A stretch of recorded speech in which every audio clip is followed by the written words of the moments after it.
Party क्यों बनाई गई? पार्टी शोषित, वंचित, सताए हुए मजलूमों की आवाज है, मजलिस इत्तेहादुल मुस्लिमीन। मैं आपसे कहता हूं कि नकीब मिल्लत तशरीफ ला रहे हैं, पूरी ताकत के साथ उनका स्वागत कीजिए, उनके लिए पलके बिछा दीजिए। वो मर्द जरनाइल अकेला पार्लियामेंट में खड़ा होता था, अब उसका एक साथी जो 23 साल से सांसद शिवसेना का था, औरंगाबाद से उसको हरा के उसका बाजू बना और पार्लियामेंट में उसके साथ बैठता है। मैंने खुद उसकी एक बाइट सुनी। वो मर्द हक, मर्द जरनाइल कहता है कि मैं अपने आप को तन्हा महसूस करता हूं पार्लियामेंट में। ऐ लोगों, कहो और वादा करो और दिल की गहराइयों से ये कसम खाओ, वाहिद करो कि तमाम पार्टियों की सियासी जमीन समेट देंगे, उनकी जमीनें लपेट देंगे, उनके मैदान तंग कर देंगे। वो सपाई हो, बसपाई हो, वो भाजपाई हो या कांग्रेसी हो, याद रखो कि मजलिस एक ताकत बन के उभर रही है। मजलिस इत्तेहादुल मुस्लिमीन के दो जवान जो दिलों में एक उम्मीद लिए हैं, उम्मीद और आशाओं की किरण के साथ वो आगे बढ़ रहे हैं और पूरी ताकत के साथ बिहार ने पैगाम दिया। अख्तरुल ईमान, रुकनुद्दीन, शाहनवाज आलम, अंजर नईमी, ये वो विधायक है जो सीमांचल को इस तरह से गुले गुलिस्तान बना रहे हैं। रातों दिन बिहार की जनता से पूछो, सीमांचल की जनता से पूछो कि मजलिस के 5 विधायक आखिर आपके लिए क्या कर रहे हैं। वो आपको बताएंगे कि किस कदर 75 विधायक तेजस्वी के नाम कोई लेने वाला नहीं, कोई उनको देखने वाला नहीं, लेकिन हमारे 5 शेर विधायक जो पूरे बिहार को अमन का पैगाम दे रहे और तमाम योजनाएं पूरी तरीके से नाफिज कर रहे हैं। विधायिका, कार्यपालिका, न्यायपालिका, पत्रकारिता, इन तमाम तंजीमों को, इन तमाम इंस्टीट्यूशन को सही से वो नाफिज कर रहे हैं। तुम तो न्यायपालिका में भी अभी अकील कुरैशी साहब आना चाहते थे, आपने पूरी कोशिश करके उन्हें अलग कर दिया, दूर कर दिया। तुमने अपने खूनी पंजे वहां भी गाड़ दिए। पत्रकारिता में तुमने तमाम का भोपू खरीद लिया। अब वो अपनी जुबान नहीं बोलते हैं, वो डरते हैं, घबराते हैं, वो पीछे हटते हैं। उनसे कहा जाता है कि जेल तुम्हारे लिए अगर तुमने कलम से सच लिखा, जेल तुम्हारे लिए अगर तुमने जुबान से सच बोला। मुल्क जहां जा रहा, बिक रहा, बिकने दो, हम तुम तमाशा देखते रहो, तुम इस पे कुछ ना बोलना। तमाम पार्टियां खामोश हैं, मुल्क बिकता चला जा रहा है। रेलवे हो, सड़कें हो, 27,000 सड़कों का प्राइवेटेशन किया जा रहा है, उनको खास कंपनी को दिया जा रहा है। अभी मैं आ रहा था, टोल टैक्स पे मेरा फास्टैग खत्म हो गया तो मुझसे डबल चार्ज लिया गया। ये अभी अगर 50% है तो आने वाले वक्त में 100% कर दिए जाएंगे और आपकी जेबें ढीली की जाएंगी और आपको धर्म की अफीम चटाकर और धर्म की भांग भकाकर आपसे वोट ले लिया जाएगा। आपको विकास और हिंदुस्तान का बेहतरीन मुस्तकबिल का हिस्सा नहीं बनाया जाएगा। मैं आपसे कहता हूं कि धर्म के धंधे से बाहर निकलिए और देखिए कि आखिर मुल्क आज कहां जा रहा है। तकरीबन 10 करोड़ लोग भूखे सोते हैं इस मुल्क में। कौन है इसकी तरफ तवज्जो दे? कौन है जो इसकी तरफ सोचे? कौन है जो इसकी तरफ आवाज उठाए? मेरा लीडर, मेरा कायद, मेरा रहनुमा कहता है कि हमारे लिए हुकूमत का पैसा सुअर के गोश्त की तरह, सूद की तरह हराम है, हम उसको हाथ नहीं लगाएंगे। वो पूरी तरीके से जनता के लिए छोड़ दिया जाएगा और खजाने खोल दिए जाएंगे। इसलिए कहता हूं तमाम रुदौली वासियों से, इसलिए जो भी मजलिस का यहां से कैंडिडेट आएगा, जिसका भी नाम पार्टी आपको देगी, आपको यह कहना है कि समाजवादियों का साथ बहुत दिया, 4 बार दिया। अब अगर फिर भी कोई बजिद है कि ना मैं समाजवादी का हूं, तो उससे पहले कहो कि शिवपाल उस घर का फर्जंद है, शिवपाल उसका सगा चाचा है। प्रगतिशील पार्टी अपनी बनाए हुए है, वो समाजवादी का झंडा उठाने को तैयार और राजी नहीं है, तो आपको क्यों फिक्र है? उसका अलग झंडा है, अलग बैनर है, अलग उसकी पहचान है, और जमहूरियत में उसको सलाम है अगर वो आता है। मैं कहता हूं कि अगर तमाम पार्टियां, आजाद समाज पार्टी, आम आदमी पार्टी भी तमाम सीटों पे अपना कैंडिडेट उतार रही, वो क्या करेगी? वो वोट तकसीम नहीं करेगी। याद रखो कि मजलिस इत्तेहादुल मुस्लिमीन आसमान बन चुकी है। मजलिस इत्तेहादुल मुस्लिमीन एक दिलों की धड़कन, दिलों की आवाज है। मजलिस इत्तेहादुल मुस्लिमीन उन शोषितों, वंचितों के लिए एक बेहतरीन रोशन मुस्तकबिल तय करेगी। मजलिस इत्तेहादुल मुस्लिमीन तमाम तरीके से कानून की बालादस्ती कायम करेगी। जो पुलिस के हमारे भाई यहाँ मौजूद हैं, 50 साल पर उनको रिटायरमेंट दे दिया जाएगा, हम उनके लिए भी लड़ते हैं कि तुम्हारी वर्दियों को सलाम, तुम्हारी बंदूकों को सलाम, तुम्हारी मेहनतों को सलाम। तुम हमारे लिए खड़े हो धूप कड़कड़ाती धूप में और किस कदर तपती धूप में, ठंडक में भी खड़े हो। हम तुम्हारे भी लिए लड़ते हैं और तमाम लोगों के लिए लड़ेंगे। मजलिस इत्तेहादुल मुस्लिमीन इंशाअल्लाह अनकरीब 22 के चुनाव में एक बेहतरीन भूमिका में सामने आएगी। बोलो आएगी कि नहीं आएगी? वादा करके जाओ कि मजलिस के विधायक असेंबली में पहुंचेंगे कि नहीं पहुंचेंगे? 300 से ज्यादा विधायक असेंबली में है, मुझे बताओ कि मजलिस का विधायक एक है कि नहीं है? नहीं है। 300 से ज्यादा विधायक है मौजूदा हुकूमत में। तुमने बांटा, तुमने धर्म के नाम पे काटा, तुमने एक अजीम मुकद्दस जगह को तुमने उससे सियासत शुरू की।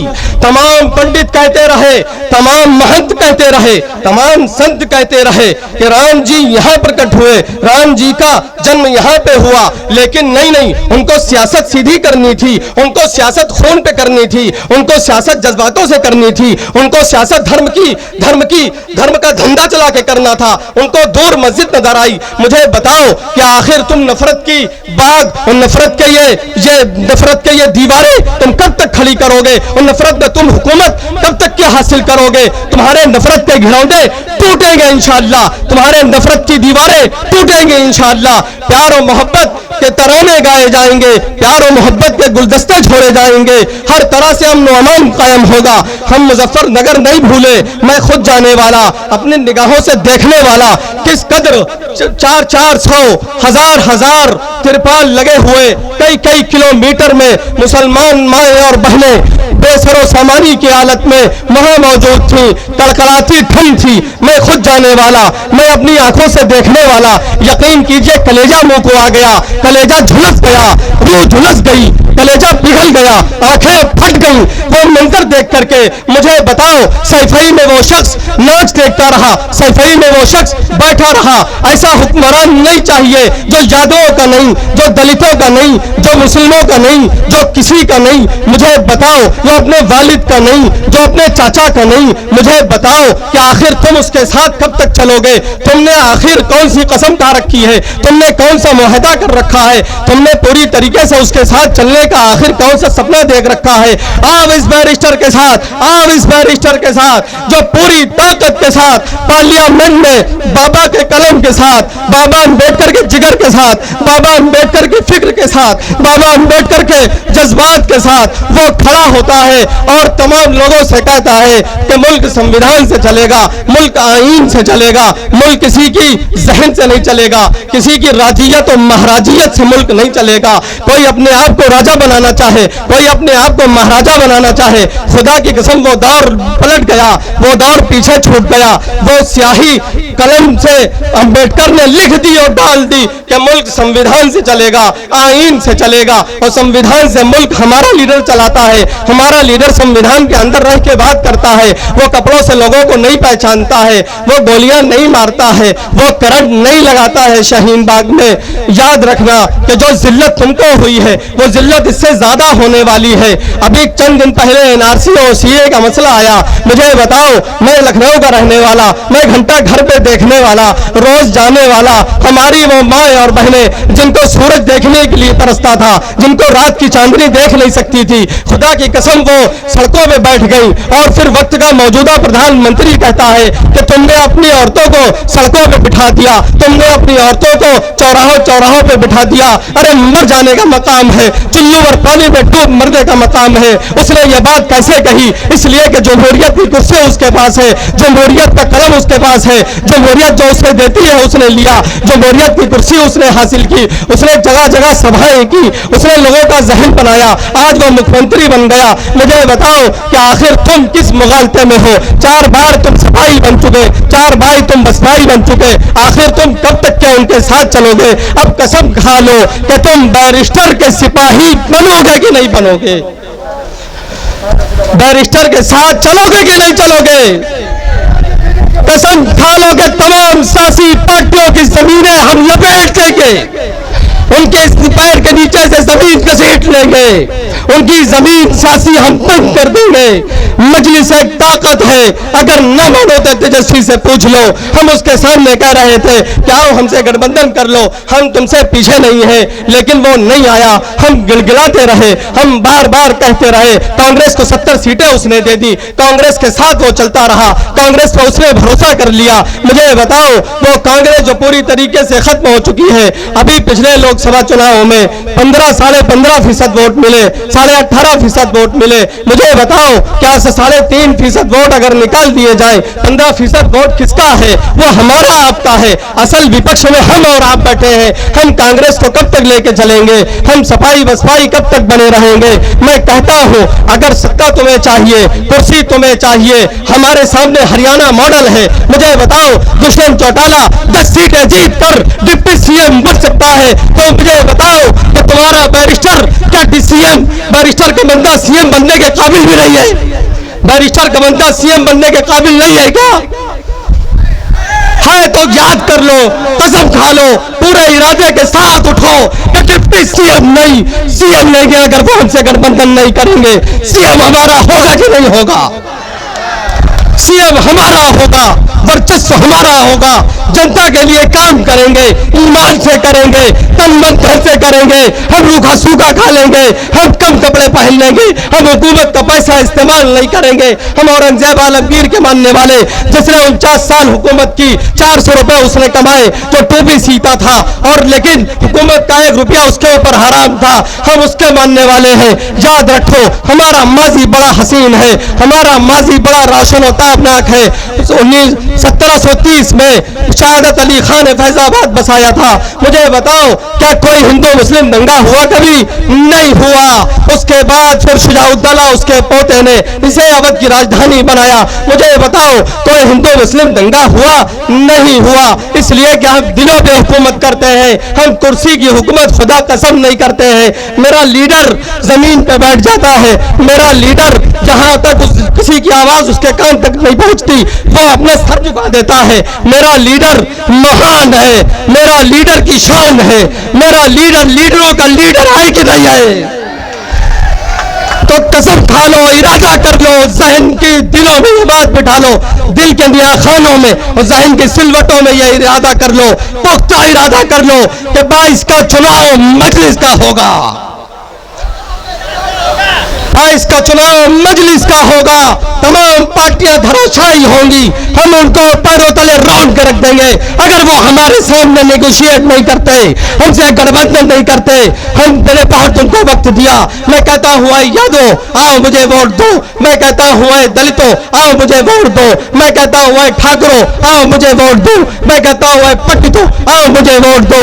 हमने 70 साल मुल्क तुमको दे दिया, हम मुल्क में नहीं आए, हम बाहर नहीं आए, हम सत्ता के लिए कभी हमने जलसे नहीं किए। हमारे माशरती जलसे होते रहे, इस्लाही जलसे होते रहे। खुदा की कसम, एक मर्द जर्नैल ने कहा है कि अब सियासी जलसा होगा, इसलिए कि यूसुफ अलैहिस्सलाम करते थे सियासत, बनी इस्राइल के तमाम अंबिया सियासत करते थे। सियासत हमारे घर की लौंडी और गुलाम है, सियासत हमारे हुक्म से चलती है, सियासत के हम असल उसके पैरोकार हम हैं। सियासत हमसे छीनी गई, उसको राजनीति बना दिया गया। हम उसको राजनीति नहीं रहने देंगे, हम उसको सेवा नीति में तब्दील करेंगे, हम उसको खिदमत नीति में तब्दील करेंगे। हम राजनीति को कहीं दूर जाके उसका गला घोट देंगे। हम सेवा नीति के अलंबरदार होंगे, हम सेवा नीति के साथ आगे बढ़ेंगे और दुनिया को बता देंगे कि ये वो हसीन दौर आया है, लौट आया है कि जब अंग्रेज जालिम यहाँ आ गया था, सोने की खनक ने उसे रोक नहीं सका। 27% GDP थी हमारे दौर में, उसने वो आया, उसने मुल्क में तरह तरह से जुल्म किया,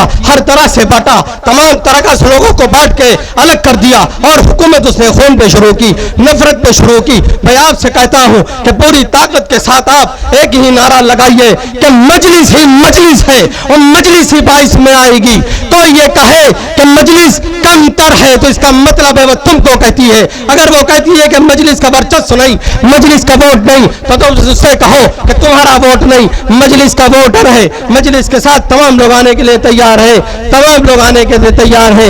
मजलिस इंशाअल्लाह 22 के चुनाव में एक बेहतरीन ताकत बनकर उभरेगी।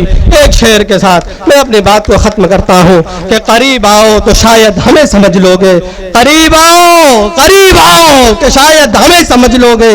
ये फासले तो गलत फहमियाँ बढ़ाते हैं, ये फासले तो गलत फहमियाँ बढ़ाते हैं। वाखिर दावाना अनिल हम्दुलिल्लाहि रब्बिल आलमीन।